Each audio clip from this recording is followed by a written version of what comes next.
പ്രാർത്ഥിച്ച് ചിലർ പ്രത്യേകിച്ചുള്ള നിയോഗങ്ങൾക്ക് വേണ്ടി പ്രാർത്ഥിക്കാനുണ്ട്. അതുകൊണ്ട് 15-10 മിനിറ്റ് മാത്രം ഇതിൻ്റെ ഇൻട്രഡക്ഷൻ മാത്രം. അതിന് ആഴമായ സന്ദേശങ്ങൾ ഞാൻ ഇതിൻ്റെ വരുന്ന അടുത്ത വ്യാഴാഴ്ചക്കാലം ഞാൻ പറയുവാൻ ആഗ്രഹിക്കുന്നുണ്ട്. അപ്പോൾ ഇതിനെ ശ്രദ്ധിച്ച് നിങ്ങൾ കേട്ടാൽ മനസ്സിലാക്കാം, പഴയ നിയമത്തിൽ 5 ചുരുളുകളാണ് ഈ കാലഘട്ടത്തിൽ വിശേഷമായി യഹൂദൻ്റെ പ്രമാണം അനുസരിച്ച് വരുന്ന ഉത്സവങ്ങളും വീക്കെൻഡ് പാസ് ഓവർ അല്ലെങ്കിൽ പെസകയുടെ കാലത്തും വീക്കെൻഡിൽ വരുന്ന നമ്മളെപ്പോൾ കൺവെൻഷൻ കാത്തിരിപ്പ് വരുമ്പോഴൊക്കെ വായിക്കുന്നത് പോലെ അവരുടെ ജീവിതത്തിലും പാസ് ഓവർ ഉണ്ട്, അല്ലെങ്കിൽ പാഷൻ വീക്കുണ്ട്, ഉത്സവങ്ങളുണ്ട്, യഹൂദൻ്റെ ഉത്സവങ്ങളുണ്ട്. ഈ യഹൂദൻ്റെ ഉത്സവങ്ങളെല്ലാം അവർ വായിക്കുവാൻ തിരഞ്ഞെടുക്കുന്ന 5 പുസ്തകങ്ങളാണ് അവർ തിരഞ്ഞെടുക്കുന്നത്. അത് നിങ്ങൾക്ക് എല്ലാവർക്കും രൂത്തിന്റെ പുസ്തകം, എസ്തേറിന്റെ പുസ്തകം, സഭാപ്രസംഗിയുടെ പുസ്തകം, ഉത്തമഗീതം, വിലാപങ്ങളുടെ പുസ്തകമാണ് തിരഞ്ഞെടുക്കുന്നത്. നല്ലതായാലും കെട്ടതായാലും അന്ന് പഴയ നിയമകാലത്ത് അവ തിരഞ്ഞെടുക്കുന്നത് ഇപ്രകാരമാണ്. രൂത്തിന്റെ പുസ്തകം അത് വീക്കെൻഡിൽ വായിക്കുന്ന ഉത്സവത്തിന് പ്രയാണപ്പെടുമ്പോൾ വായിക്കുന്ന പുസ്തകമാണ് രൂത്തിന്റെ പുസ്തകം. എസ്തേറിന്റെ പുസ്തകം പൂരീൻ പെരുന്നാൾ എന്ന് പറയാറുണ്ട്. നിങ്ങൾ വേദപുസ്തകത്തിൽ അറിയാം. അതിൽ തന്നെ എസ്തേറിന്റെ പുസ്തകത്തിൽ തന്നെ പൂരീൻ പെരുന്നാളിൽ വായിക്കപ്പെടുന്ന പുസ്തകമാണ് എസ്തേറിന്റെ പുസ്തകം. ഉത്തമഗീതങ്ങൾ നിങ്ങൾക്കറിയാം, പെസക ആചരിച്ചു പോകുമ്പോൾ വായിക്കുന്നതാണ് ഉത്തമഗീതങ്ങൾ പുസ്തകം. അതിൽ വിലാപങ്ങളുടെ പുസ്തകം ദുഃഖനാളുകളിൽ വായിക്കുന്നതാണ് വിലാപങ്ങളുടെ പുസ്തകം. എന്നാൽ സഭാപ്രസംഗി കൂടാര പെരുന്നാളിൽ വായിക്കുന്നതാണ് സഭാപ്രസംഗി. ഇങ്ങനെ ഈ 5 പുസ്തകങ്ങൾ വരുന്ന യഹൂദന്മാർ പലപ്പോഴും കൈകാര്യം ചെയ്യും. നാം സങ്കീർത്തനം കൈകാര്യം ചെയ്യുന്നത് പോലെ യഹൂദന്മാർക്ക് പുതിയ നിയമം ഇല്ലാത്ത ഒരു സാഹചര്യത്തിൽ പഴയ നിയമത്തിൽ അവർ നിന്നുകൊണ്ട് പഴയ നിയമത്തെ 5 ചുരുളുകളായിരുന്നു അവർ പലപ്പോഴും എല്ലാ നല്ലതായാലും തീയതായാലുമുള്ള കാര്യങ്ങൾക്ക് അവർ വായിച്ചു മുന്നേറിയത്. അതിൽ രൂത്തിന്റെ പുസ്തകം പ്രധാനപ്പെട്ട ഘടകമായി മാറിയിരിക്കുന്നത് നിങ്ങൾ തിരിച്ചറിയുവാൻ കഴിയും. ശ്രദ്ധിക്കണമേ, ബെത്ലഹേമിൽ നിന്നും മോബാബിലേക്ക് പോകുന്ന ഒരു കുടുംബത്തെക്കുറിച്ച് വളരെ ഒരു വിശദാംശമാണ് രൂത്തിന്റെ പുസ്തകം. നിങ്ങൾ ശ്രദ്ധിച്ച് കേൾക്കണമേ. ഇതിൽ നിന്ന് ആരെങ്കിലും നിങ്ങൾ ശ്രദ്ധിച്ച് പഠിച്ചാൽ വാസ്തവത്തിൽ ഇതിൻ്റെ ടോപ്പ് ടു എൻഡ് വരേക്കും നിങ്ങൾ ശ്രദ്ധിച്ച് കേട്ടാൽ നിങ്ങൾക്ക് തന്നെ രൂത്തിന്റെ പുസ്തകത്തിൽ നിന്നും അനേകരെ നിങ്ങൾ പഠിപ്പിക്കുവാൻ കഴിയും. നല്ലൊരു ബൈബിൾ സ്റ്റഡിയായിട്ട് നിങ്ങൾ അനേകർക്ക് പറഞ്ഞു കൊടുക്കുവാൻ നല്ലൊരു പുസ്തകമാണ് രൂത്തിന്റെ പുസ്തകം. വളരെ സിംപ്ലിഫൈഡ് ആണ്, വളരെ ലളിതമാണ്. അതിൻ്റെ കഥ നിങ്ങൾക്ക് സൺഡേ ക്ലാസ്സിലൂടെ നിങ്ങൾക്ക് എല്ലാവർക്കും പരിചയമാണ്. അതുകൊണ്ട് അതിലെ ദൂതുകൾ ചരിത്രത്തിലോട്ടേക്ക് ഞാൻ കടക്കത്തില്ല. അതിൻ്റെ പരിചയം നിങ്ങൾക്ക് എല്ലാവർക്കും അറിയാം. ബോവാസിൻ്റെയും രൂത്തിൻ്റെയും ചരിത്രം നിങ്ങൾക്കറിയാം. പക്ഷെ അതിലുള്ള സന്ദേശങ്ങൾ എന്ന ദൈവദാസൻ എന്ന നിലയിൽ ഞാൻ സഭയ്ക്ക് കൈമാറും. നിങ്ങൾ അതിനോട് താരതമ്യപ്പെടുത്തി ഒരു ദൂത് നിങ്ങൾ ആർക്ക് വേണമെങ്കിലും പകർന്നു കൊടുക്കാൻ കഴിയും. കരങ്ങൾ ഉയർത്തി കർത്താവിന് മഹത്വം കൊടുത്താട്ടെ. ഹല്ലേലൂയ. അപ്പോൾ അനുഗ്രഹിക്കപ്പെട്ട അപ്പത്തിൻ്റെ ഭവനമെന്ന ബെത്ലഹേമിൽ നിന്ന് അനുഗ്രഹിക്കപ്പെട്ട ഭവനം. നിങ്ങൾക്ക് എല്ലാവർക്കും ബെത്ലഹേം അത് അപ്പത്തിൻ്റെ ഭവനം, അപ്പത്തിൻ്റെ നാട്, അപ്പത്തിൻ്റെ വീടെന്ന് കുറിക്കുന്ന അനുഗ്രഹിക്കപ്പെട്ട ഭവനത്തിൽ നിന്നും ഒരു കുടുംബം ശാപത്തിൻ്റെ പട്ടണമായ വിഗ്രഹങ്ങളെ ആരാധിക്കുന്ന മോബാബിലേക്ക് ചേക്കേറുന്ന ഒരു ഭാഗമാണ്. പ്രാരംഭത്തിൽ അത് തുടങ്ങുന്നത് തന്നെ അപ്പത്തിൻ്റെ അത് തുടങ്ങുന്നതിന് ഒന്ന് തന്നെ നിങ്ങൾക്ക് അവിടെ കാണുവാൻ കഴിയും. ഒരു ക്ഷാമത്തിൽ നിന്ന് പോകുന്ന ഒരു പോക്കിനെയാണ് അത് കാണുന്നത്. ബെത്ലഹേം ക്ഷാമത്തിൽ പെടുന്ന ഒരു പോക്കിനെയാണ് നിങ്ങൾ. മോബാബിനെ കുറിച്ച് പറയുമ്പോൾ ബെത്ലഹേമിൽ നിന്ന് മോബാബിലേക്ക് പോകുന്നു. ശ്രദ്ധിക്കണമേ, ബെത്ലഹേമിൽ നിന്ന്, അതായത് അനുഗ്രഹിക്ക പട്ടണത്തിൽ നിന്ന് ശാപത്തിന്റെ പട്ടണത്തിലേക്ക് ഒരു കുടുംബം പോകുന്നു. ഇത് പ്രാരംഭമായി ഞാൻ ഇന്ന് ഈ വേദപുസ്തകം സീരീസ് ആരംഭിക്കുവാനുള്ള കാര്യം, പലപ്പോഴും ബെത്ലഹേമിനും ശാപങ്ങൾ വരാം. എന്നാൽ നീ മോബാബിൽ താമസിക്കേണ്ടല്ല, തിരിച്ച് ബെത്ലഹേമിൽ വരേണ്ടവളാണെന്നുള്ളതാണ് എൻ്റെ അവസാനത്തെ പൂർത്തീകരണം. കരങ്ങൾ ഉയർത്തി കർത്താവിന് മഹത്വം കൊടുത്താട്ടെ. ജീവിതത്തിൽ എപ്പോഴെങ്കിലും സിസ്റ്റർ 5 വർഷം 10 വർഷം ഒരു കുടുംബം ശാപത്തിൽ ചിലപ്പോൾ കഴിഞ്ഞെന്ന് വരാം. നോ എന്ന് ഒരിക്കലും പറയാൻ കഴിയത്തില്ല. എൻ്റെ ജീവിതത്തിൽ നിങ്ങൾ എപ്പോഴെങ്കിലും വന്നു പോകാം, വരണമെന്ന് നിർബന്ധമില്ല. അപ്പത്തിൻ്റെ വീടായ ബെത്ലഹേമിന് ക്ഷാമം വന്നു, മറന്നു പോകരുത്. ഇന്ന് രാത്രിക്കാലം നാം പഠിക്കുന്നത് ആ അപ്പത്തിൻ്റെ വീടായ ബെത്ലഹേമിന് ക്ഷാമം വരുവാനുള്ള കാരണമെന്ന് 2 കാര്യങ്ങൾ പറഞ്ഞ് ഞാൻ പൂർത്തീകരിക്കാം. അപ്പോൾ തന്നെ ഇത് ഈ പഠനം ഗംഭീരമായി ആരംഭിക്കും. ഇത് കുടുംബ നിലവാരത്തനുസരിച്ച് നിങ്ങൾ കോർത്തിക്കൊള്ളണം. നിങ്ങൾ ഓരോരുത്തരുടെ കുടുംബം നിങ്ങൾക്കറിയാം. എവിടെയാണ് തെറ്റിപ്പോയെന്നുള്ളത് നിങ്ങൾ തന്നെ തീരുമാനിച്ചാൽ മതി. ജീവിതത്തിൽ എവിടെയെങ്കിലും തെറ്റിയിട്ടുണ്ടോ എന്നുള്ളത് ഒരിക്കൽ കൂടി സ്വയപരിശോധന ചെയ്യുവാൻ വേണ്ടിയിട്ടുള്ള പഠനമാണ് ഇനിയുള്ള പഠനങ്ങൾ. സഹോദരിമാരെ, ഇതിൻ്റെ അകത്ത് കേൾക്കുമ്പോൾ ഇത് ലൈവ് ഇട്ടില്ലെങ്കിലും പ്രശ്നമില്ല, ഇട്ടോ കുഴപ്പമില്ല. എന്നാൽ അതിനൊന്നും എനിക്ക് ഇമ്പോർട്ടൻസ് അല്ല. എനിക്കിപ്പോൾ ഇമ്പോർട്ടൻസ് രൂത്തിന്റെ പുസ്തകം വ്യാഴാഴ്ചക്കാലം പഠിപ്പിക്കുന്നത് നിങ്ങളെ നിങ്ങൾക്ക് കരുതിയിട്ടാണ്. സൺഡേ അത് ഓൺലൈൻ സർവീസിലൂടെ പകരമാറാകട്ടെ. ഇതും ആവശ്യമുള്ളവർ കേട്ടുവിട്ടു. കാരണം ഇന്ന് ഇത് മുതൽ തുടങ്ങുന്ന ഈ പഠനം നിങ്ങളുടെ കുടുംബത്തിന് അനുഗ്രഹമായി തീർക്കുവാൻ വേണ്ടിയിട്ടാണ്. കരങ്ങൾ ഉയർത്തി കർത്താവിന് മഹത്വം കൊടുത്തിയാട്ടെ. അപ്പോൾ അനുഗ്രഹമായിരുന്ന ഒരു കുടുംബം അനുഗ്രഹിക്കപ്പെട്ട ഭവനത്തിൽ നിന്ന് ഇത് ശാപത്തിൻ്റെ വിഗ്രഹത്തിലേക്ക് പോകുന്ന ഒരു കുടുംബത്തെ നിങ്ങൾ കാണുന്നത്. പോകുന്നത് എവിടെയാണ്? മോബാബിനെ കുറിച്ച് മനോഹരമായി 60ാമത്തെ സങ്കീർത്തനം 8ാമത്തെ വാക്യം മോബാബിനെ കുറിച്ച് അത് വട്ടക വാഷ് ബേസിൻ ട്രാഷ് ബിൻ എന്നാണ് കൊടുത്തിരിക്കുന്നത്. വേദപുസ്തകത്തിൽ മോബാബിനെ കുറിച്ച് വട്ടക വീട്ടിൻ്റെ അകത്ത് കൊണ്ടുപോകാൻ കഴിയാത്ത വാഷ് ബേസിൻ എന്നാണ്. എടുത്തവർ വേണമെങ്കിൽ വായിച്ചോ. 60ാമത്തെ സങ്കീർത്തനം 8ാമത്തെ വാക്യം. മോബാബ് എനിക്ക് കഴുകാനുള്ള വട്ടക. മതി തുടർമാനം നിങ്ങൾ വീട്ടിൽ പോയി വായിച്ചാൽ മതി. മോബാബ് എനിക്ക് കഴുകാനുള്ള വട്ടക എന്നാണ് അർത്ഥം. ഇത്രയേ ഉള്ളൂ. മോബാബ് ഒരിക്കലും വീട്ടിൻ്റെ അകത്ത് കയറ്റാൻ കഴിയാത്ത സാഹചര്യത്തിലുള്ള കഴുകുവാൻ, നമ്മൾ വീട്ടിൻ്റെ വെളിയിൽ വെച്ച് വാഷ് ബേസിൻ പാത്രങ്ങളെല്ലാം കൊണ്ടുപോയിട്ട് കഴുകുവാനുള്ള വട്ടക എന്നാണ് വിളിക്കുന്നത്. അതിൻ്റെ അർത്ഥം മോബാബിൽ സമ്പുഷ്ടിയായ ഫലപ്രദമായ അനുഗ്രഹങ്ങൾ ഇല്ലെന്നല്ല. എന്നെ ശ്രദ്ധിക്കുന്നുണ്ടോ നിങ്ങൾ? അപ്പോൾ മോബാബിൽ വാഷ് ബേസിൻ ട്രാഷ് ബിൻ എന്ന് പറയുമ്പോൾ അതിനെ ഒരിക്കലും നിങ്ങൾ ശാപമായി എടുക്കരുത്. അതിൻ്റെ അംഗീകാരമാണ് അത്. മോബാബ് എന്നുള്ള അംഗീകാരം, കർത്താവ് കൊടുത്തുള്ള അംഗീകാരമാണ് ട്രാഷ് ബേസിൻ എന്നുള്ളത്. കഴുകുന്ന വട്ടം വാഷ് ബേസിനായി കർത്താവ് കൊടുത്തിരിക്കുന്നു. എന്നാൽ അതിന് ശാപമല്ല. ആ സമ്പുഷ്ടിയായ സകല അനുഗ്രഹങ്ങളും മോബാബ് പട്ടണത്തിലേക്കുണ്ട്. അതുകൊണ്ടല്ലേ ഈ കുടുംബം ബത്ലഹേമെന്ന് മോബാബിലേക്ക് ചേക്കേറേണ്ടി വന്നത്. അത് നിങ്ങൾ മനസ്സിലാക്കണമേ. അവിടെ സമ്പുഷ്ടമായ പലതും ഉണ്ടായിരുന്നു. വേദപുസ്തകം പഠിപ്പിക്കുന്ന കഴുകുവാനുള്ള വട്ടം എന്നാണ് പഠിപ്പിക്കുന്നത്. ഇന്ന് രാത്രികാലം ശ്രദ്ധിക്കണമേ. കാനായിലെ കല്യാണ വീടും പുറം പാത്രങ്ങൾ 1000 കൽപാത്രങ്ങളെ കർത്താവ് അകത്തേക്ക് പ്രവേശിച്ചത് വലിയ സന്ദേശമാണ്. എല്ലാ സ്ത്രീകൾക്കും ഒരു വലിയ സന്ദേശമാണ്. പുറത്തെടുക്കുവാൻ കഴിയാത്ത ആ മണവാളനോ മണവാട്ടിയോ വിരുന്നുവാടിയോ അറിയാതെ, മണവാളൻ പോലും അറിയാതെ, വിരുന്നുവാടി മാത്രം അറിഞ്ഞുകൊണ്ട് അത്ഭുത മന്ത്രിയായി കാനായിലെ 1ാമത്തെ അത്ഭുതമായ കാനായിലെ കല്യാണ വീട്ടിൽ കർത്താവ് ചെന്ന് 6 കൽപാത്രങ്ങൾ ആർക്കും വേണ്ടാതെ, വെളിയിൽ കിണറ്റിൻ്റെ കരയിൽ ആർക്കും വേണ്ടാതെ 6 കൽപാത്രങ്ങൾ വീട്ടിൻ്റെ അകത്തേക്ക് കയറ്റിയ കർത്താവിനെ ഇന്ന് രാത്രികാലം നീ മറന്നു പോകരുത്. അപ്പോൾ ഒരു കാര്യം മനസ്സിലാക്കണമേ.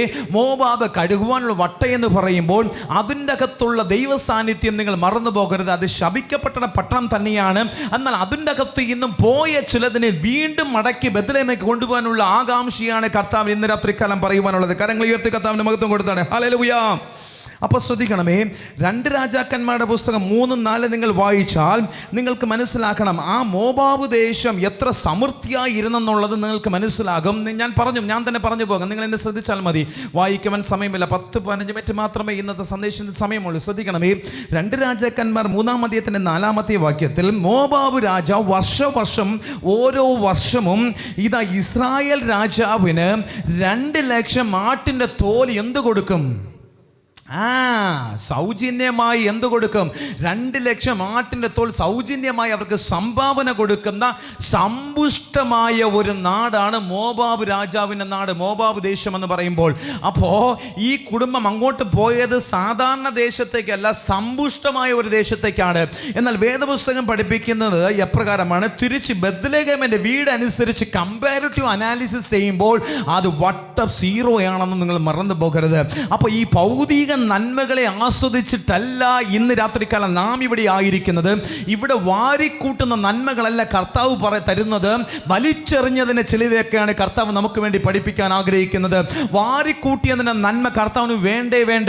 അത് നിങ്ങൾക്ക് കിട്ടിയാൽ സന്തോഷം, അത് നിങ്ങൾ വച്ചോ, അത് ഒന്നും തെറ്റെന്നല്ല. ദിവ്യാഗ്രഹം ഒരിക്കലും പാടില്ല.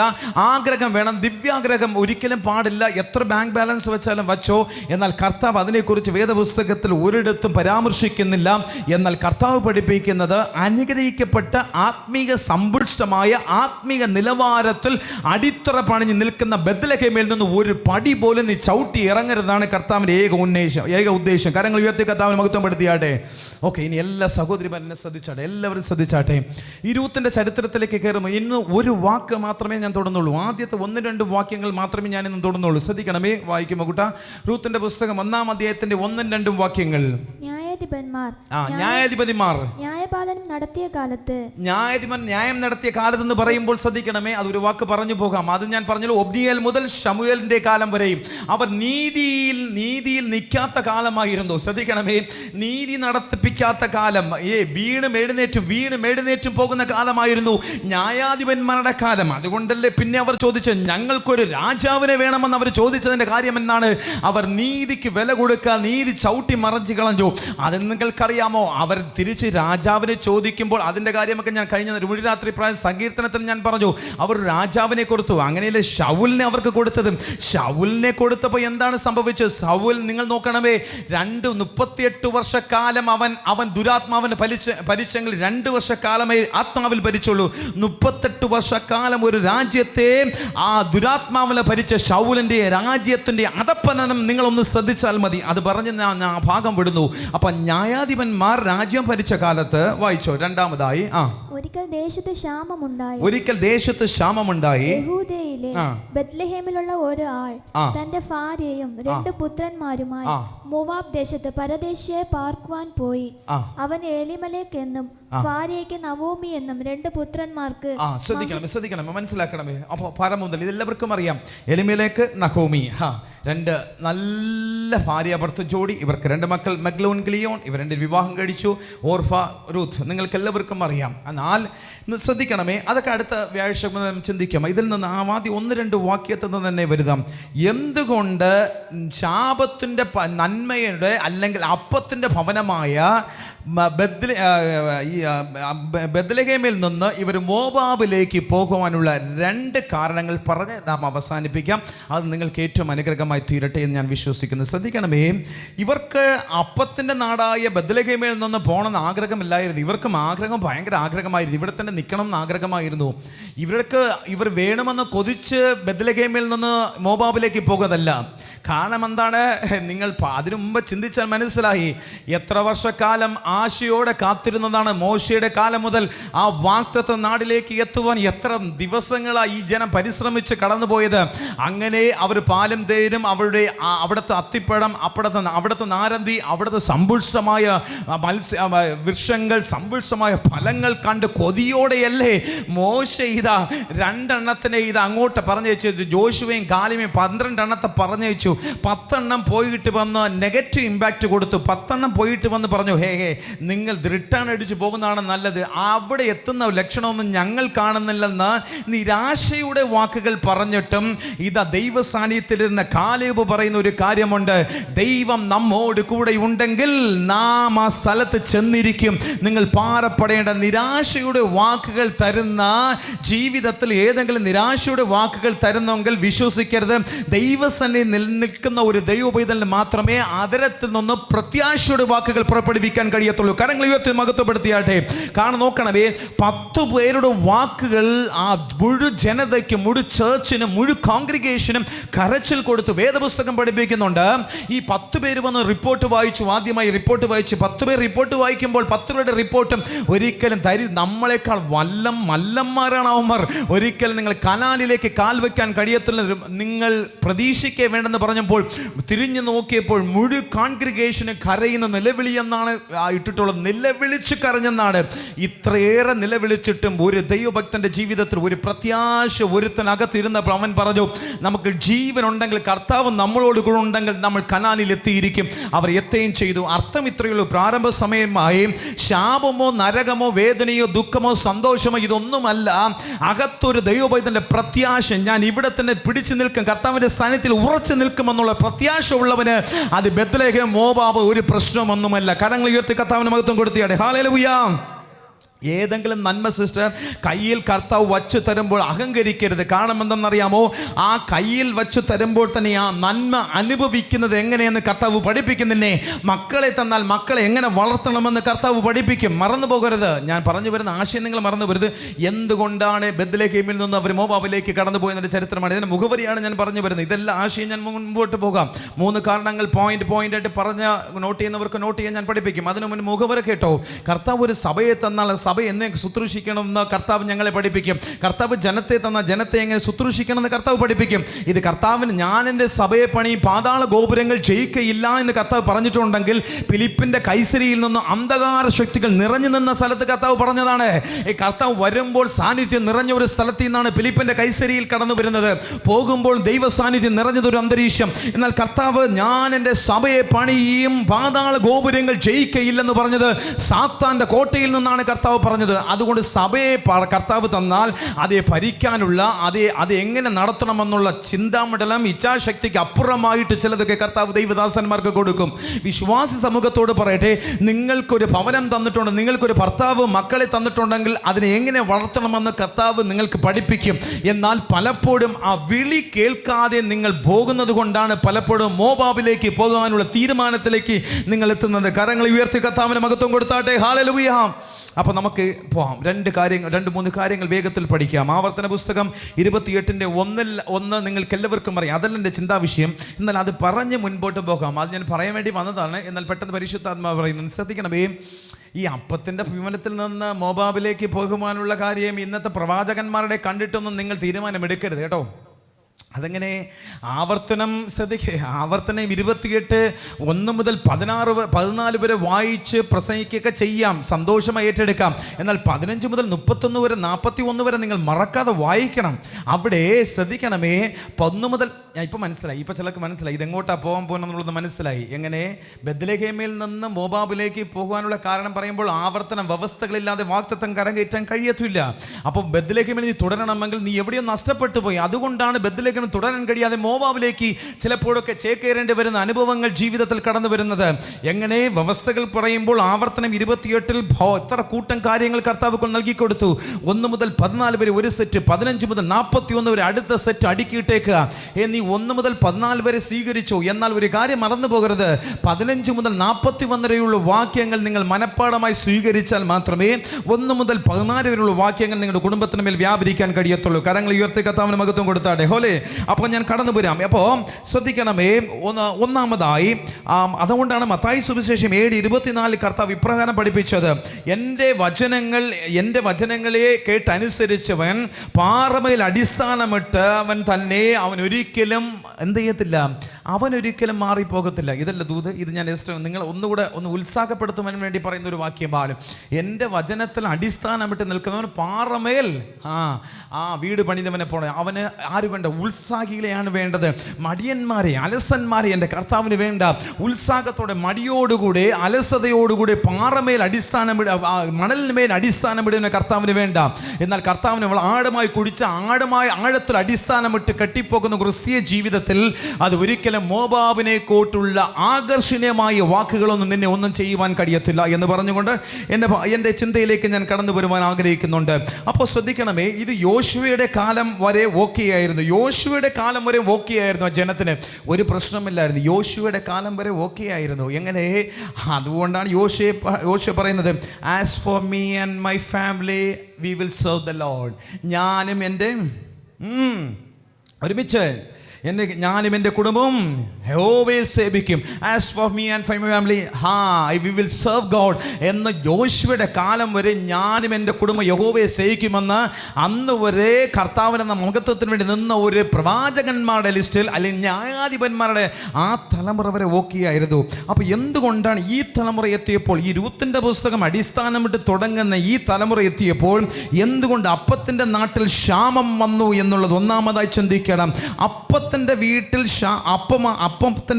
ശാപം വന്നു. ഒന്നാം തലമുറ അനുഭവിച്ച ആത്മീകത്തിൻ്റെ ശോഷണമാണ് സെക്കൻഡ് ജനറേഷൻ അനുഭവിപ്പാനിടയായത്. ഒന്നാമത്തെ പോയിന്റ്, ഒന്നാമത്തെ തലമുറ അനുഭവിച്ച, ശ്രദ്ധിക്കണം, ഇനിയാണ് ശ്രദ്ധിക്കേണ്ടത് നിങ്ങൾ. 5 കാര്യങ്ങൾ, ആദ്യം 2 പറയും, പിന്നെ 2, പിന്നെ 1. അപ്പോൾ 5 കാര്യങ്ങൾ നമ്മൾ പഠിക്കും. അപ്പോൾ എന്തുകൊണ്ടാണ് അപ്പത്തിൻ്റെ വീടായ ബെത്ലഹേമിൽ ക്ഷാമം വരുവാനുള്ള കാരണം പഠിച്ചാലേ ഇവിടെ നിന്ന് എന്തുകൊണ്ട് അവർ അങ്ങോട്ട് പോയെന്നുള്ളതിന് വിശദാംശം ക്ലിയർ ആകത്തുള്ളൂ. വരത്തുള്ളൂ. എന്തുകൊണ്ട് ക്ഷാമം വന്നപ്പോൾ? ഒന്നാം തലമുറ ജോഷുവയുടെ കാലം വരെ as for me and my family we will serve God, ഞാനും എൻ്റെ കുടുംബം യഹോവയെ സേവിക്കും. ഒന്നാമത്തെ കാരണം എന്തെന്നറിയാമോ? ഒന്നാം തലമുറ അനുഭവിച്ച ആത്മീയതയുടെ അയൽവക്കത്ത് പോലെ രണ്ടാം തലമുറ പോയില്ല. മൂന്നാം തലമുറ എന്ത് ചെയ്തെന്നറിയാമോ? അവർ അഭിനയിക്കുകയും ചെയ്തു. രണ്ടാം തലമുറ മൂന്നാം തലമുറയായപ്പോൾ അനുസരിക്കാതിരുന്നത് മാത്രമല്ല, അഭിനയിക്കാൻ തുടങ്ങി. ആരാധിക്കുന്നത് പോലെ അഭിനയം, പ്രാർത്ഥിക്കുന്നത് പോലെ അഭിനയം, കർത്താവിനോട് സംസാരിക്കുന്നത് പോലെ അഭിനയം. രണ്ടാം തലമുറയിൽ വന്നപ്പോൾ അവർ അഭിനയിക്കാൻ തുടങ്ങി എന്നുള്ളത് നിങ്ങൾ മറന്നു പോകരുത്.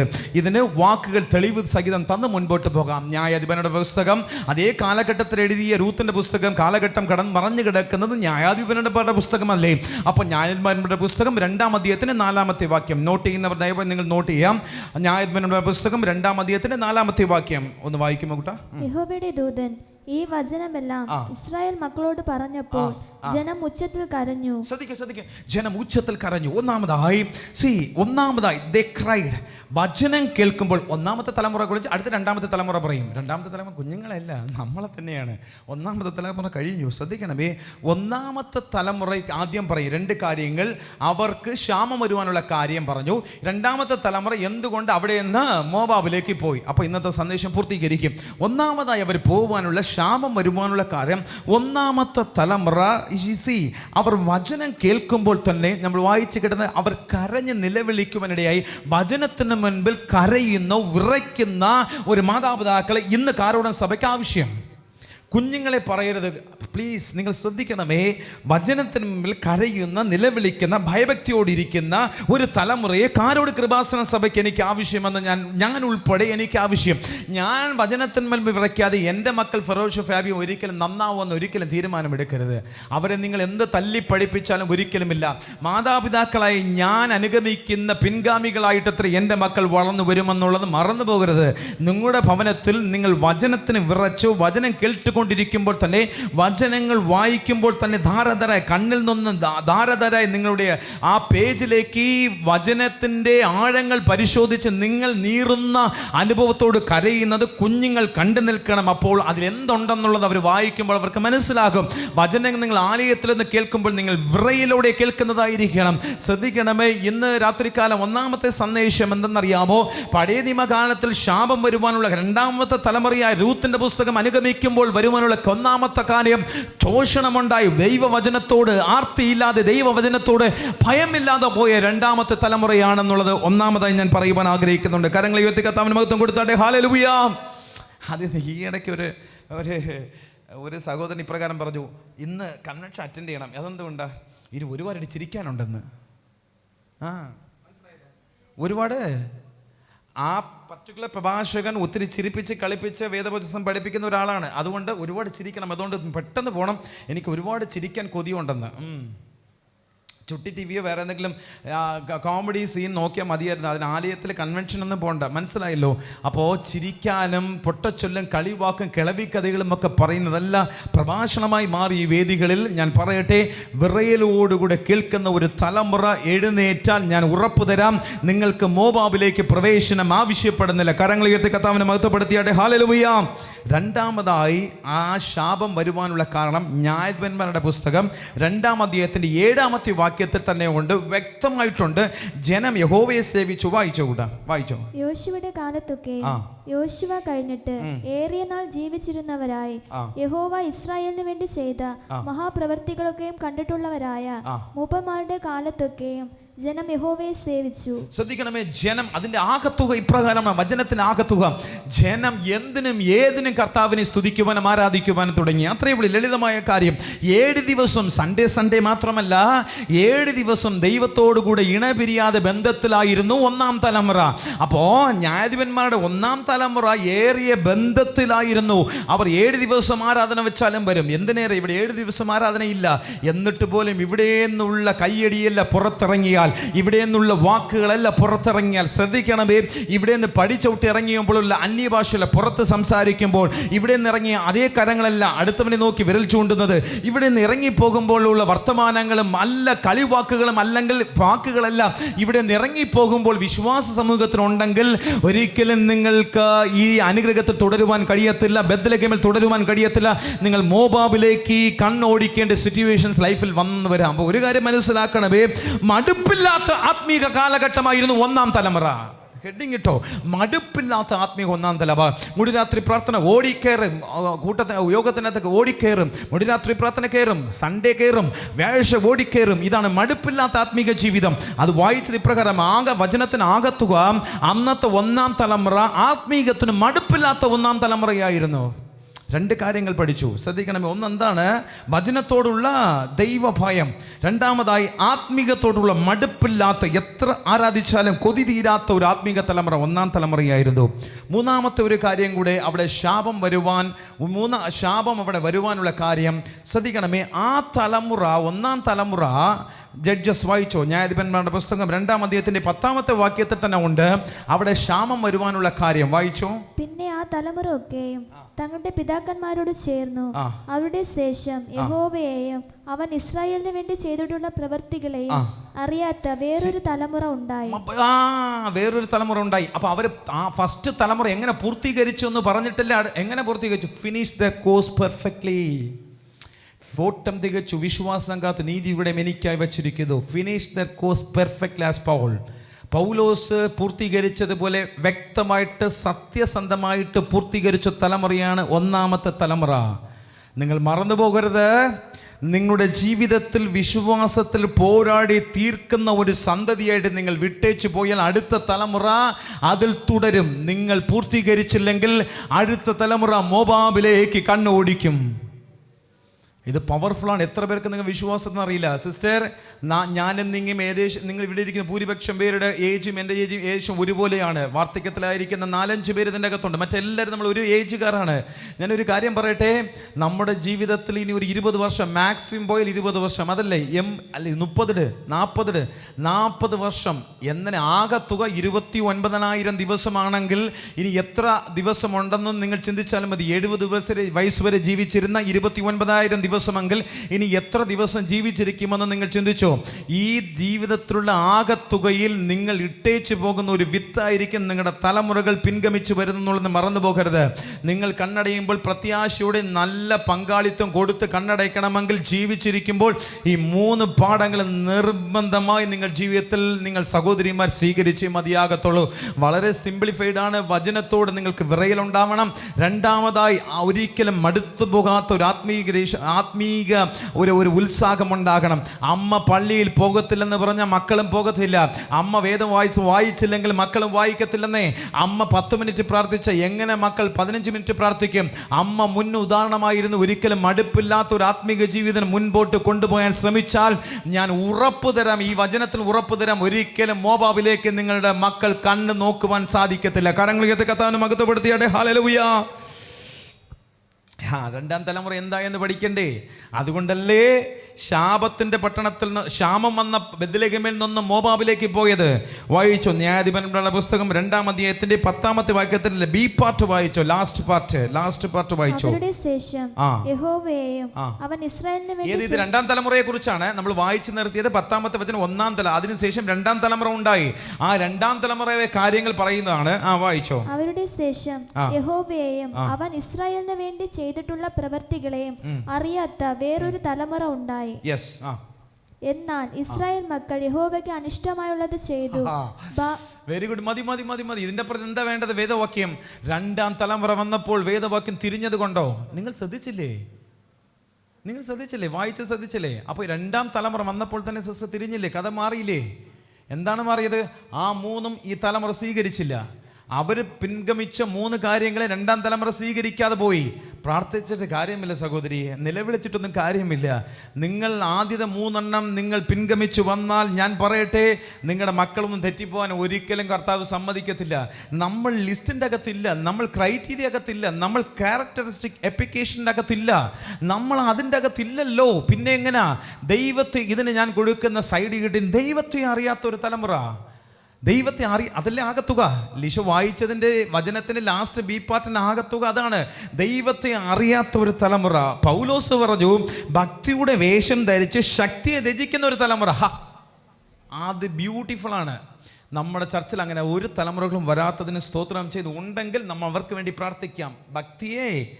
ഭക്തിയുടെ വേഷം ധരിച്ച് ശക്തിയെ ത്യജിക്കുന്ന തലമുറ. അതുകൊണ്ടാണ് പ്രേരിപ്പിക്കേണ്ടി വരുന്നത്, പലപ്പോഴും പ്രേരിപ്പിക്കേണ്ടി വരുന്നത് അതുകൊണ്ടാണ്. ആരാധിപ്പാൻ, പാട്ടുപാടാൻ, പ്രാർത്ഥിപ്പാൻ, കണ്ണടയ്പ്പാൻ, ഭക്തിയുടെ വേഷം ധരിച്ചിട്ട് ശക്തിയെ ത്യജിക്കുന്ന തലമുറയാണ് നമുക്കുള്ളത്. ഇന്ന് രാത്രികാലം ഒന്നാമതായി ദൈവത്തെ അറിയാത്ത തലമുറകൾക്ക് വേണ്ടി നാം പ്രാർത്ഥിപ്പാൻ പോകുന്നു. ആമേൻ.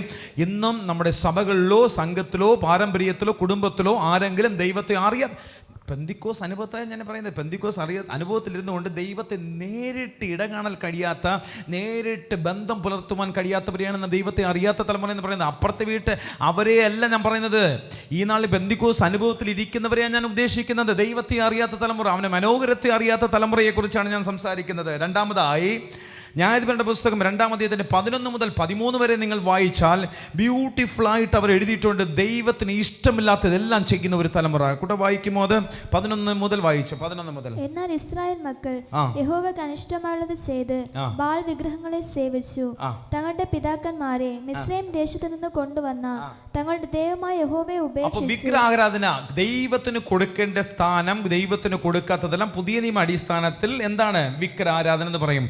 ഒന്ന്, സ്ഥാനമാന മോഹങ്ങൾക്ക്, മാനത്തിന്, പണത്തിന്, സമ്പത്തിന്, മക്കൾക്ക്, ആസ്തിക്ക് എല്ലാം കൊടുത്തിട്ട് ബാക്കി മിച്ചം മീതി ഉണ്ടെങ്കിൽ സഭയിൽ വന്ന് വാക്കുകൾ പറയും. മിച്ചം മീതി കാശുണ്ടെങ്കിൽ സ്തോത്ര കാഴ്ചപ്പെട്ടിയിലിടും.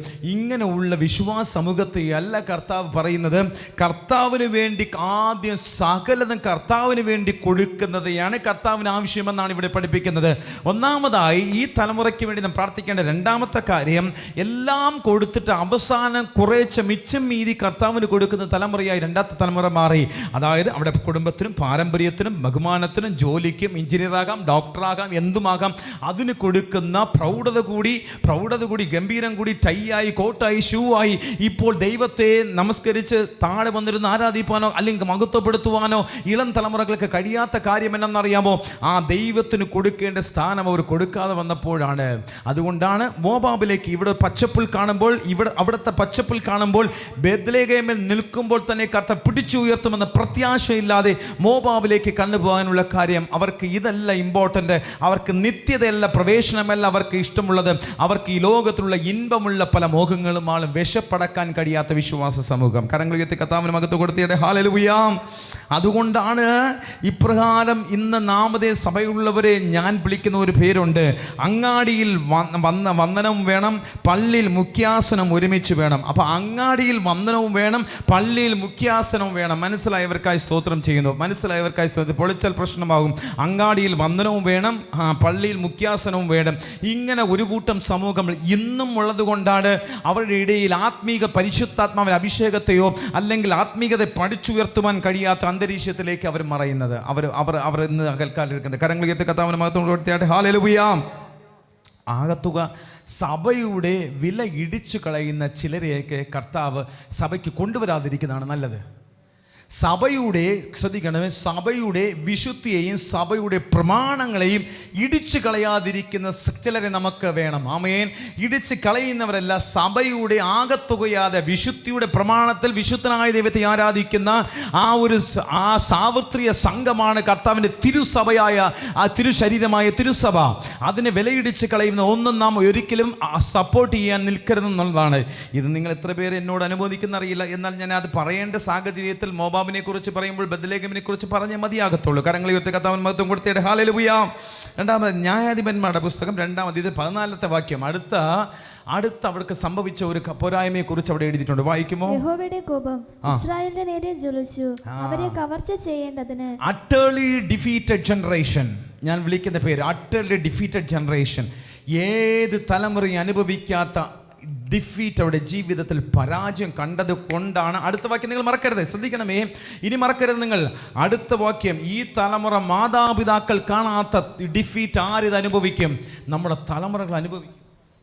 ഒരിക്കലും നിങ്ങളത് കാണഭൂതരാകരുത്.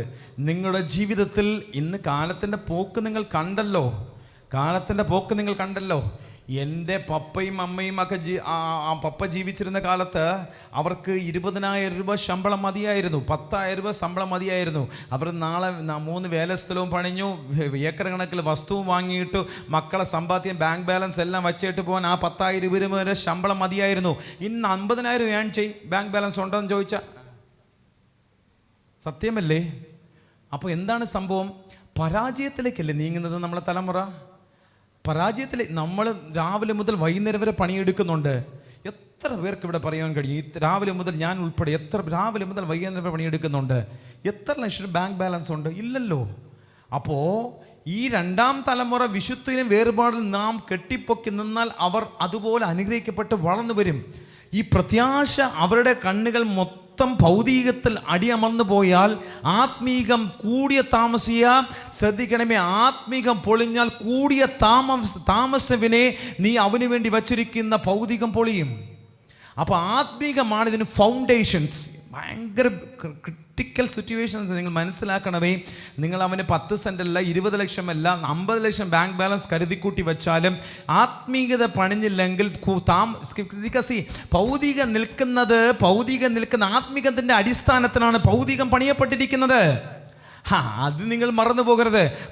ആത്മീകം പണിയുവാൻ നിങ്ങൾ പരിശ്രമിക്കുക ഇന്നു മുതൽ മക്കൾക്ക് വേണ്ടിയിട്ട്. അത് ഞാൻ പറയുന്നത് ഈ അട്ടർലി ഡിഫീറ്റഡ്, അട്ടർലി എന്ന് പറയുമ്പോൾ വാക്ക് മനസ്സിലായി, ഇംഗ്ലീഷ് പരിചയം നമ്മൾ മനസ്സിലാകും. ഫുള്ളി ഡിഫീറ്റഡ് ഞാൻ പറഞ്ഞില്ല. അട്ടർലി അഗ്ലിയ, എത്ര ഇനി ശൂന്യമാകാൻ കഴിയുമോ അത്ര ശൂന്യമായി ഡിഫീറ്റായ ഒരു പരാജയപ്പെട്ട ഒരു തലമുറയായി ആ തലമുറ മാറ്റപ്പെട്ട് കഴിഞ്ഞു. 1-ാമത്തെ ജനറേഷനിൽ നിന്ന് 2-ാമത്തെ ജനറേഷൻ പാഠം പഠിച്ചില്ല.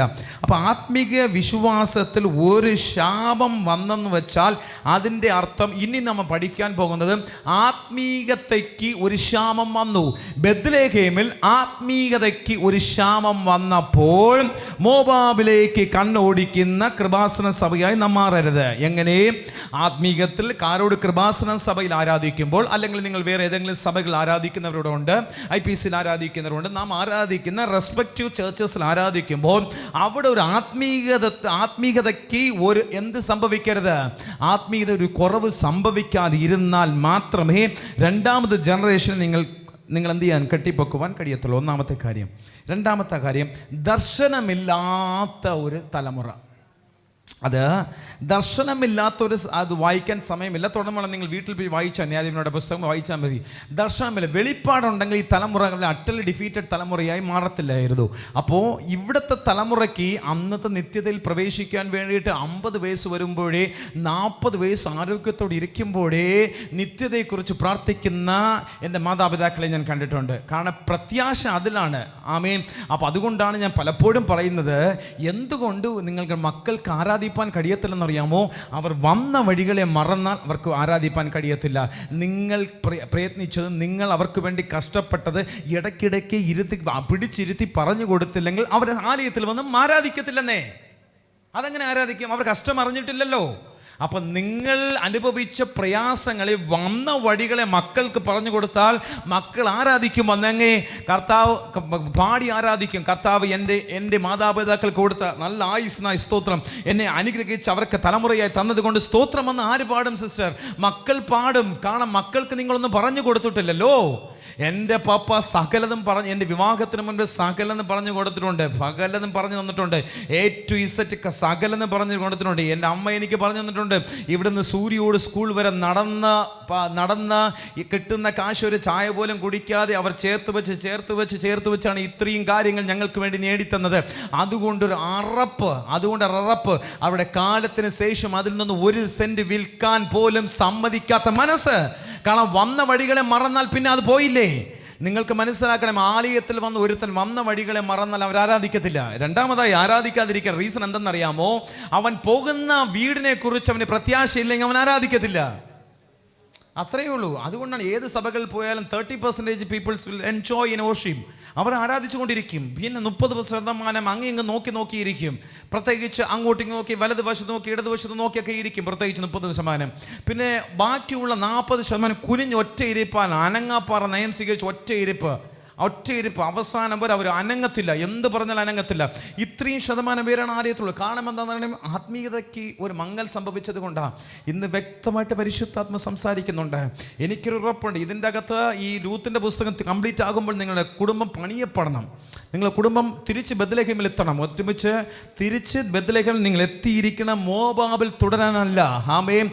അത് രൂതി സർവ്വ വല്ലമുള്ളവർ ദേവൻ എനിക്ക് കസംബൈ തന്നു വിട്ടാർ. അത് ഇനി വരും, 5ാമത്തെ തേഴ്സ്ഡേ വരും. എന്നാലും ഞാൻ ഇന്ന് ഒരു വാക്ക് കയറ്റി പറയാം. അപ്പോൾ ആരാണ് പറഞ്ഞത് നിന്നെ ബെത്ലഹേമിൽ മോവാബിൽ പോകാൻ? ആരെങ്കിലും പറഞ്ഞായിരുന്നോ? ഇല്ലല്ലോ. നീ തന്നെ പോയിട്ട് കർത്താവിൻ്റെ പേര് പറയരുത് അവിടെ. ശ്രദ്ധിച്ചിരിക്കണം. പലപ്പോഴും ഇത് അനുസരിക്കാതെ ഇതിൻ്റെ 2ാമത്തെ പാർട്ടിലൂടെ നമുക്ക് പോകാൻ കഴിയത്തില്ല. ഓക്കെ, ശ്രദ്ധിക്കണമേ. 2ാമത്തെ കാര്യം ഒന്ന് ഇത് പറഞ്ഞ് ഡ്യൂട്രോണമി 23-24 അധ്യായത്തിൻ്റെ 4ാമത്തെ വാക്യം. ഡ്യൂട്രോണമി 23 അധ്യായത്തിൻ്റെ 4ാമത്തെ വാക്യം ശ്രദ്ധിക്കണമേ. പെട്ടെന്ന് വായിച്ച് മുൻപോട്ട് പോകാം. നിങ്ങൾ മിസ്രൈമിൽ നിന്ന് വരുമ്പോൾ അവർ അപ്പവും വെള്ളവും കൊണ്ട് വഴിയിൽ നിങ്ങളെ വന്നെതിരേൽക്കുക കൊണ്ട് നിന്നെ ശപിക്കുവാൻ അവർക്ക് മെസൊപ്പൊത്താമിയയിലെ പെദോരിൽ നിന്ന് ബെയോരിന്റെ മകനായ ബിലയാമിനെ നിനക്ക് വിരോധമായി നമ്മൾ കുഞ്ഞിലെ, എൻ്റെ വീട്ടിലിതാണ്, കുഞ്ഞിലെ ഇംഗ്ലീഷ് മീഡിയം പഠിപ്പിച്ച് വരുമ്പോൾ അവസാനം മലയാളം മീഡിയം തമിഴ് മീഡിയം. നമ്മളെ വീട്ടിൽ ഇതാണ് പ്രശ്നം. കുഞ്ഞിനെ ഇംഗ്ലീഷ് മീഡിയം പഠിപ്പിച്ച് അപ്പോൾ ശ്രദ്ധിക്കേ. അപ്പോൾ ഇതിൻ്റെ ആകത്തുക ഇങ്ങനെ, ഈ നമ്മളിപ്പോൾ പറയുന്ന ഈ വചനത്തിൻ്റെ നിങ്ങൾ വിശദാംശം നിങ്ങൾ ഭവനത്തിൽ പോയി നിങ്ങൾ വായിക്കുക. ഈ ഡ്യൂട്രോണമി 23:4-1 മുതൽ നിങ്ങൾ വായിച്ചാൽ മതി. നോട്ട് ചെയ്ത് ഇതിൻ്റെ ഒരു ഡീറ്റെയിൽഡ് ഭാഗം 1 മിനിറ്റ് കൊണ്ട് പറഞ്ഞ് ഞാൻ മുൻപോട്ട് പ്രാർത്ഥിക്കാം. ശ്രദ്ധിക്കണം, ഇതിന് ക്ലൈമാക്സ് നിങ്ങൾ പ്രാർത്ഥിക്കണം. അതിൻ്റെ അകത്ത് കർത്താവ് പഠിപ്പിക്കുന്ന ഒരു കാര്യം, മാതാപിതാക്കളോട് കർത്താവ് പഠിപ്പിക്കുന്ന ഒരു കാര്യം വിശദാംശമായിട്ട് നിങ്ങൾ ഭവനത്തിൽ പോയി വായിച്ചാൽ ഒരു കാര്യം മനസ്സിലാകും. 3 നേരം ഭക്ഷണം നമ്മളെ വീട്ടിലുള്ളപ്പോഴും എന്തൊക്കെ ചെയ്യണമെന്നാണ് തലമുറകൾക്ക് വേണ്ടി. 3 നേരം ഭക്ഷണം നമുക്ക് വേണ്ടി നാം സ്വീകരിക്കുമ്പോൾ അടുത്ത കണ്ണുനീരിലിരിക്കുന്ന ഒരുവനെ നിങ്ങൾ ഓർക്കാതിരിക്കരുത്. 3 നേരം നിങ്ങളെ വീട്ടിൽ ഭവനത്തിൽ നല്ല ഭക്ഷണം ഉണ്ടായിരിക്കുമ്പോൾ 1 നേരം കണ്ണുനീരിലായിരിക്കുന്ന വിശപ്പടക്കാൻ ഒരുത്തനെ നിങ്ങൾ കണ്ണു നോക്കണം. നിങ്ങൾ സമൃദ്ധിയിലായിരിക്കുമ്പോൾ നിങ്ങളെ കണ്ണു വേദനയിലായിരിക്കുന്ന ഒരു ആളുടെ മേൽ പതിയണം. ശ്രദ്ധിക്കണമേ. ഇങ്ങനെ പറയുമ്പോൾ ഒരു കൂട്ടം കാര്യങ്ങൾ എനിക്ക് പറയുവാൻ കഴിയും. ശ്രദ്ധിക്കണമേ. ഇന്ന് രാത്രികാലം നാം ആരെയും എക്സാമ്പിളായിട്ട് എടുക്കേണ്ട കാര്യമില്ല. ഈ എക്സാമ്പിളായിട്ട് എടുത്താലേ ഒരിക്കലും ഞാൻ ഈ സോഷ്യൽ മീഡിയ പറയുന്ന തെറ്റാണ്. എന്നാലും ഞാൻ പറയാം, തൊടാതെ പറയാം. ഈ ഇടയ്ക്ക് നമ്മളൊരു യാത്ര പോയപ്പോൾ കൂടെ ഇരുന്ന ഒരു സഹോദരൻ ഇപ്രകാരം പറഞ്ഞു, അതാ ഭവനം നിങ്ങൾ കണ്ടായിരുന്നോ? ഞാൻ പറഞ്ഞു കണ്ടു. അതിൻ്റെ വലതുവശത്തെ നോക്കിക്കേ, അതിൻ്റെ ഫ്രണ്ടിൽ നോക്കിക്കേ. അപ്പോൾ ഫ്രണ്ടിൽ നോക്കി 2 സെക്യൂരിറ്റി ഫോഴ്സ് നിൽക്കുന്നുണ്ട്. 2 സെക്യൂരിറ്റി ഫോഴ്സ്, 2 വശത്തും സെക്യൂരിറ്റി ഫോഴ്സ്. ഈ സിനിമ ആക്ടേഴ്സിൻ്റെ ഭവനം പോലെ കെട്ടിപ്പൊക്കിയ ഗേറ്റ്, അതിൻ്റെ മേൽ ഭയങ്കര ഒരു കൂടാരം, ചുറ്റും CCTV ക്യാമറ, 2 സെക്യൂരിറ്റി ഫോഴ്സ്. അതിൽ നിന്ന് ദൂരെ നിന്ന് 1/2 കിലോമീറ്റർ ആ ഭാഗത്ത് നിന്ന് വരുമ്പോൾ തന്നെ ആര് വന്നെന്ന് അറിയാൻ കണക്കാക്കിയ പവർഫുൾ ക്യാമറാസ്. ഇത് ആരുടെ വീടെന്നറിയാമോ? പാസ്റ്ററുടെ വീടാണ്. അപ്പോൾ സാധാരണപ്പെട്ട ഒരു വിശ്വാസി കയറി ചെല്ലാൻ അർത്ഥം ഇത്രയേ ഉള്ളൂ. ചുരുക്കി പറഞ്ഞാൽ സാധാരണ സൈക്കിളിൽ വരുന്നവന്, സാധാരണ നടവണ്ടിയിൽ വരുന്നവന് കയറി ചെല്ലാൻ കഴിയാത്തൊരു അന്തരീക്ഷമുള്ള ഭവനമായി മാറിക്കഴിഞ്ഞു. ഞാനിത് എന്തിനു പറയുന്നു, വിമർശിക്കുകയല്ല, നേരെ മറിച്ച് നമുക്കൊരു പാഠമാണേ. എന്താണ്? നമ്മുടെ ജീവിത ശൈലി തറയിലാവണം. നമ്മുടെ ജീവിത ശൈലി താഴ്മ രൂപമെടുത്ത് വന്നാൽ മാത്രമേ സാധാരണ ഒരു പൗരനും നമ്മോട് സംസാരിക്കേണ്ട ഒരു നേർക്കാണൽ നമ്മൾ കൊടുക്കണമെന്നേ. ഇതാണ് രണ്ടാം തലമുറയ്ക്ക് ഒന്നാം തലമുറക്കാൾ പഠിപ്പിച്ചിട്ട് പോയത്. നിങ്ങൾ ഡ്യൂട്രോണമി നിങ്ങൾ വീട്ടിൽ ചെന്ന് വായിച്ചാൽ മനസ്സിലാകും. കുറേ കൂട്ടം കാര്യങ്ങൾ കർത്താവ് പഠിപ്പിക്കുന്നു. ഓക്കെ, ഇനി ശ്രദ്ധിക്കണമേ. അപ്പോൾ അവസാനം പറഞ്ഞ് പൂർത്തീകരിക്കാം. 3, 4, 5 വാക്യങ്ങൾ വായിച്ചു. രൂത്തിന്റെ പുസ്തകം 1-ാം അധ്യായത്തിന്റെ 3, 4, 5 വാക്യങ്ങൾ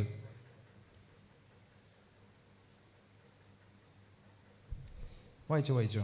എന്നാൽ നവോമിയുടെ ഭർത്താവായ എലിമലേക്ക് മരിച്ചു, അവളും 2 പുത്രന്മാരും ശേഷിച്ചു. അവർ മോവാബിയ സ്ത്രീകളെ വിവാഹം കഴിച്ചു. ഒരുത്തിക്ക് ഓർപ്പ എന്നും മറ്റവൾക്ക് രൂത്ത് എന്നും പേർ. ശ്രദ്ധിക്കുക, ഇനിയാണ് ഇമ്പോർട്ടൻ്റ്. ആത്മീക മരണം സംഭവിച്ചു. ആത്മീക മരണം എന്തുകൊണ്ട് സംഭവിച്ചു? ക്ഷാമത്തിൽ കണ്ട് മരിക്കാതിരിക്കാൻ വേണ്ടിയിട്ട്, ക്ഷാമത്തിൽ കിടന്ന് മരിക്കാതിരിക്കാൻ വേണ്ടിയിട്ട് ഒരു ശ്രമമാണ് എന്താണ്? മോവാബിലേക്കൊരു യാത്ര. ക്ഷാമത്തിൽ ക്ഷാമത്തിൽ കിടന്ന് മരിക്കാതിരിക്കാൻ വേണ്ടിയുള്ള ശ്രമമാണ് മോവാബിലേക്കൊരു യാത്ര. അപ്പോൾ ഇന്ന് രാത്രിക്കാലം ശ്രദ്ധിക്കണമേ, നിങ്ങൾ പോകുന്ന വീട്ടിലും മരണത്തെ തടുക്കാൻ കഴിയത്തില്ല. മരണത്തെ തടുക്കാൻ കഴിഞ്ഞോ? ഇല്ല. മരണം എല്ലാവർക്കും ഒരുപോലാണ്. അസൂയപ്പെടാത്ത ഒരെണ്ണം ലോകത്തിലുണ്ടെങ്കിൽ മരണം തന്നെയാണ്. അടുത്ത വീട്ടിൽക്കാരന് വന്നു കഴിഞ്ഞാൽ നമ്മളെ വീട്ടിലും വരണമെന്ന് ആഗ്രഹിക്കാത്ത ഒന്നുണ്ടെങ്കിൽ അത് മരണമാണെന്ന്, വേറെ ഒന്നുമില്ലെന്നേ. അവനൊരു കാർ വന്നാൽ നമുക്ക് കാർ ആവശ്യം, അവിടെ എന്ത് വേണം ആവശ്യം. മരണം വന്നാൽ മാത്രം എനിക്ക് വരണ്ട എന്ന് പറയുന്ന ഒന്നാണ് മരണമെന്ന് പറയുന്നത്. എന്നാൽ വേദപുസ്തകം ഇതിൽ നിന്ന് പഠിപ്പിക്കുന്നുണ്ട്, അനുഗ്രഹിക്കപ്പെട്ട പട്ടണത്തിൽ നിന്ന് ശാപത്തിൻ്റെ പട്ടണത്തിലേക്ക് പോകുമ്പോൾ എനിക്ക് പറയുവാനുള്ളത്, ആത്മീക മരണം നിങ്ങൾക്ക് സംഭവിച്ചു കഴിഞ്ഞാൽ, ഇവിടെ നിന്നേ ആത്മീക മരണം സംഭവിച്ചു കഴിഞ്ഞാൽ അവിടെ പോയും അത് തന്നെയാണ്. പിന്നെ നിങ്ങൾക്കൊരു പുനരുത്ഥാനമില്ല, പിന്നെ ഒരു പുതുജീവൻ ഇല്ലെന്നാണ്. അപ്പോൾ അത് വരാതിരിക്കണമെന്നാണ് ഇന്ന് രാത്രികാലം മുതലേ ഞാൻ ഇത് പഠിപ്പിച്ചു തുടങ്ങുന്നത്. നിങ്ങളുടെ ജീവിതത്തിൻ്റെ അകത്ത് മോവാബിലേക്കുള്ള യാത്രയ്ക്ക് മുൻകൂട്ടിയേ നിങ്ങൾ ചില കാര്യങ്ങൾ ലളിതമായിട്ട് കൊണ്ടുപോകണം, ജീവിതശൈലി പ്രമാണമാക്കി കൊണ്ടുപോകണം. എങ്ങനെ? ശ്രദ്ധിക്കണമേ, നേതൃത്വം കൊടുക്കുന്ന നിങ്ങളുടെ ജീവിതത്തിൽ ആത്മീക അധപ്പതനം സംഭവിച്ചു കഴിഞ്ഞാൽ ജീവിതത്തിൽ നേതൃത്വം കൊടുക്കുന്ന ചിലതൊക്കെ നിങ്ങൾ നഷ്ടപ്പെട്ടു പോകും. അർത്ഥം, ജീവിതത്തിൽ നേതൃത്വം കൊടുക്കുന്ന സ്ഥലം എന്ന് പറയുമ്പോൾ ആത്മീയതയ്ക്ക് നേതൃത്വം കൊടുക്കുന്ന ചില പ്രത്യാശയുള്ള ചില കൃപാവരങ്ങൾ നിങ്ങൾ നഷ്ടപ്പെട്ടു പോകുമെന്നാണ്. അപ്പോൾ ജീവിതത്തിൽ ഇത് ഭൗതികത്തെയല്ല കുറിക്കുന്നത്. നല്ല ശ്രദ്ധിച്ച് കേൾക്കണമേ. ആത്മീക മരണമെന്ന് സംഭവിക്കുമ്പോൾ ആത്മീക നിലവാരത്തിൽ നിങ്ങൾ കറക്റ്റായിട്ട് മുൻപോട്ട് പോകുവാൻ നിങ്ങൾ ആഗ്രഹിച്ചില്ലെങ്കിൽ, ഇപ്പോൾ തന്നെ തീരുമാനമെടുത്തില്ലെങ്കിൽ, എന്നേക്കുമായി നിങ്ങളുടെ ജീവിതത്തിൽ ആത്മീക നേതൃത്വം കൊടുക്കുന്ന കൃപാവരങ്ങൾ കർത്താവ് നിന്റെ മേൽ തരുന്നത് നഷ്ടപ്പെട്ടു പോകുമെന്നേ. അതാണ് രൂത്തിന്റെ ചരിത്രം ഒന്നാമതായി പഠിപ്പിക്കുന്നത്. സംഭവം നമുക്കൊരു മുൻഉദാഹരണമായി മാറട്ടെ. ഇന്ന് രാത്രികാലം അടുത്ത ഭാഗം 3, 4 വാക്യങ്ങളിൽ നിന്നായിരിക്കും നാം തുടർമാനമായി നാം ചിന്തിക്കുവാൻ പോകുന്നത്. ശ്രദ്ധിക്കണമേ, ഇന്ന് പഠിച്ച 6 പാഠങ്ങളുണ്ടായിരുന്നു. അത് ജീവിതത്തിൽ 1-ാം തലമുറ നമുക്ക് വച്ചേച്ചു പോയ 3 പാഠങ്ങൾ, 2-ാം തലമുറ അധപ്പതനത്തിൽ ഇട്ടേച്ചു പോയ 3 പാഠങ്ങൾ, 6 കാര്യങ്ങൾ നാം ചിന്തിച്ചു. ഇന്ന് രാത്രികാലം ആ 3 നാം സ്വീകരിക്കണം, ഈ 3 നാം വിട്ടുകളയണം. എങ്ങനെ?